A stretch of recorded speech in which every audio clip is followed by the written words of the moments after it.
ఈ రోజే సబ్స్క్రైబ్ చేయండి, మీ ఫేవరెట్ షోస్ చూడండి. మీరు కోరింది అడిగింది అన్నీ ఇస్తాను. ఆదిశంకర్ రెడ్డిని మాత్రం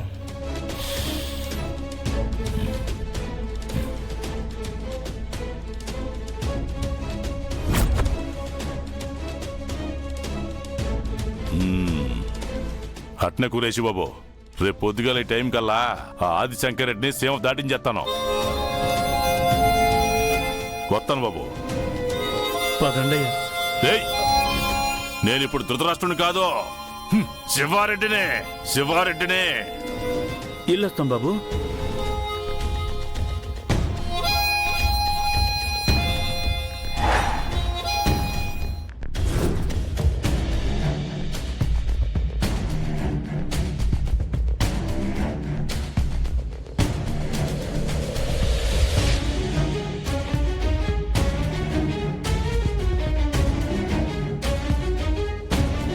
పంతులు గారు, అయ్యా, లగ్న పత్రిక రాస్తున్నారా లేక మీ ఆవిడకి లవ్ లెటర్ రాస్తున్నారా? అయ్యయ్యో, ఎంత మాట!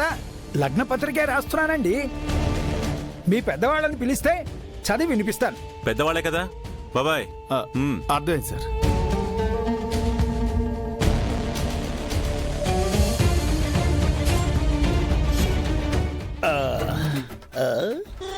ఏదో పెద్ద కళ్ళు కనిపించిన నడిచినట్టు నడుస్తారే. ఇలా రండి, ఇక్కడ కూర్చోండి. వెనక్కే. పంతులు గారు, ఆయనే మా పెద్దవారు. ఈ మర్యాదలకేం తక్కువలేదు. కళ్ళు ఇవ్వమంటే మాత్రం ఎవరు ఆ చేతులలో పెట్టవనరు. ఇటు ఇటు. ఇదేంటి పళ్ళు చేతిలో పెట్టావు? మరి లేకపోతే కళ్ళవిన చెట్లు కాసే పండ్లు అనుకున్నావా? ఎవడికి పడితే వాడికి డొనేట్ చేయడానికి. అంతగా కావాలంటే చెప్పండి, కుక్కయో నక్కయో తెచ్చి పెడతాం. యాదగిరి, దానికన్నా ఇలాగా ఉంటానయ్యో, ఇలాగా ఉండటం. అయ్యా, ఒకసారి లగ్న పత్రిక చూడండి. ఆయన చూడలేరు. ఏ, ఈ పెళ్ళి ఆయనకి ఇష్టం లేదా? ఇష్టం కాదు, కష్టం. అదేంటయ్యా, ఇంటికి పెద్దవాడు అంటున్నారు, లగ్న పత్రిక చూడడానికి కూడా అంత కష్టమైతే ఎలా?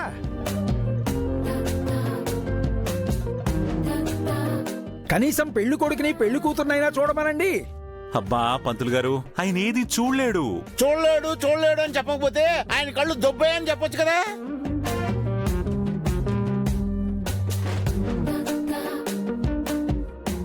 అయినా ఆ జెండా నాకన్నా పెద్దవాడు, నేను ఆయనకి పెళ్లి పెద్దనేంటి? ఇదిగో వానరావు, నీకు నోరెక్కువయ్యే కళ్ళు పోయినాయి. ఇప్పుడు ఎక్కువ తక్కువ మాట్లాడావనుకో ఆ నోరు కూడా పోద్ది. తెలుసయ్యా, తెలుసు. ఈ శంకర్ తలుచుకుంటే నా ఒంట్లో ఉన్న ఏ అవయవం మిగలదని నాకు తెలుసు కదా. మరి అన్నీ తెలిసి ఆవేశపడతారు ఎందుకండి? పుట్టుకతో వచ్చిన బుద్ధి బాబాయ్, పుడకల్లో పెడితే గాని పోదు. ఇదిగో శంకరు, మళ్ళీ మనిషి జన్మంటూ ఉంటే నీతో మాత్రం పెట్టుకోను. కాసిన్ని అక్షంతలు ఇస్తే ఆశీర్వదించి వెళ్ళిపోతాను. అబ్బే, దానికంత తొందరే ఉంది. ఇప్పుడు ప్రస్తుతానికి లగ్న పత్రిక మాత్రమే చదువుతారు. ప్రస్తుతానికి కళ్లే కదలేంది, చెవులున్నాయి కదా, ఆయన చదువుతారు, విను. ఆ భాగ్యం మాత్రం నాకెందుకు బాబు? అయినా నాకన్నా పెద్దవాడు శివారెడ్డి ఉండగా నన్నెందుకు ఇక్కడ కూర్చోబెట్టారు? ఇంట్లో శివారెడ్డి గారు లేరు కాబట్టి. ఆదిశంకర్ రెడ్డి,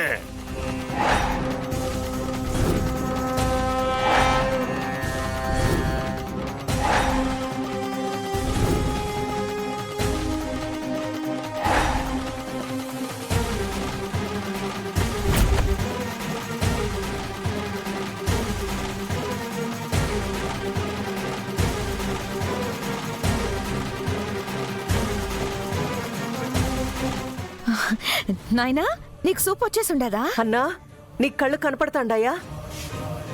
నా కండ్ల సూపు యాడికి పోలేదమ్మే. ఇదిగో అంతా ఈ ఆదిశంకర్ రెడ్డి ఆడిన నాటకం. ఆ డాక్టర్తో చేతులు కలిపి నా కళ్ళకి గంతలు కట్టి నన్ను కబోదిని చేసేసినాడు.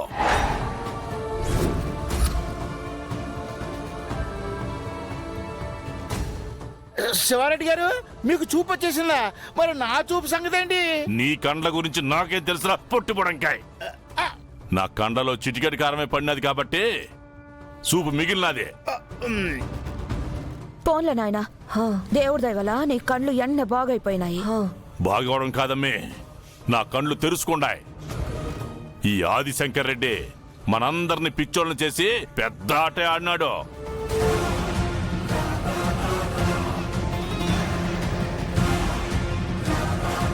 ఇక మీరెవ్వరూ ఈడ ఉండాల్సిన పని లేదు. అందరూ నా ఇంట్లోంచి వెళ్ళిపోండి. ఇదిగో ఆదిశంకర్ రెడ్డి, నీ పెండ్లాన్ని కూడా ఇప్పుడే ఇడిచి పెడతా ఉంటాను. సేమదులు పెట్టి సిటీకి వెళ్ళిపోండి. రే రెడ్డప్ప, రారా ఆ? రారా, అంతు తేలుస్తా. ఏమనుకుంటున్నారో?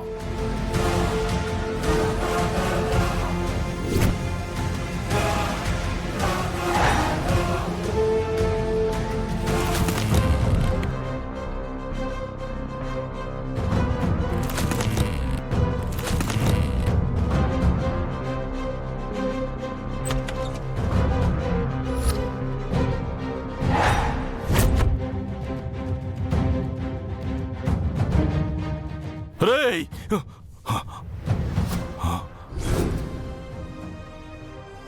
రేయ్, రేయ్, ఇదేంద్రా?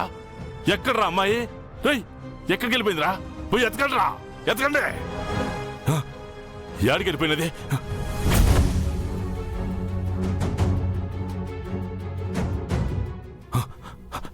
ఏమైందిరా? అన్నా మొత్తం వెతుకా అన్నా, ఎక్కడ కనిపించలేదు. చల్రా. రేయ్, రారా. ఎక్కడ్రా? ఏడా కనిపించలేదన్నా. గౌరీ లేదు శివారెడ్డి, గౌరీ లేదు శివారెడ్డి.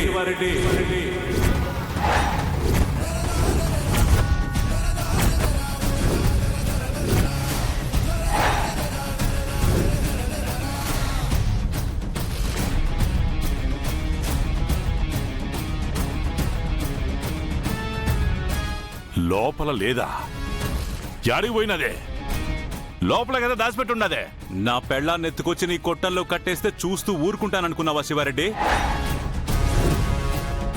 నువ్వు పిలిస్తే సీమకొచ్చి మీసం మెలేసే నీతో కాలు దువ్వుతూ, నీ కూతురుతో డ్యూయట్లు పాడుతూ, ఈ పనికి మాలిన ఓనర్తో కామెడీలు చేస్తూ కూర్చోడానికి నేనేమైనా పని పాట లేని అల్లాటప్పగాడనుకున్నావా? ఆదిశంకర్ రెడ్డినే, ఆదిశంకర్ రెడ్డినే.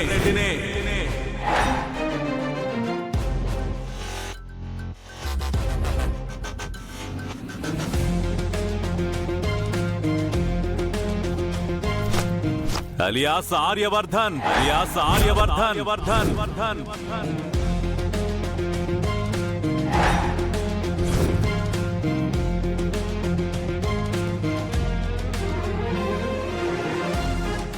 నా భార్యని ఎప్పుడో ఇక్కడి నుంచి ఎస్కేప్ చేసి సేఫ్ ప్లేస్ లో పెట్టేశాను.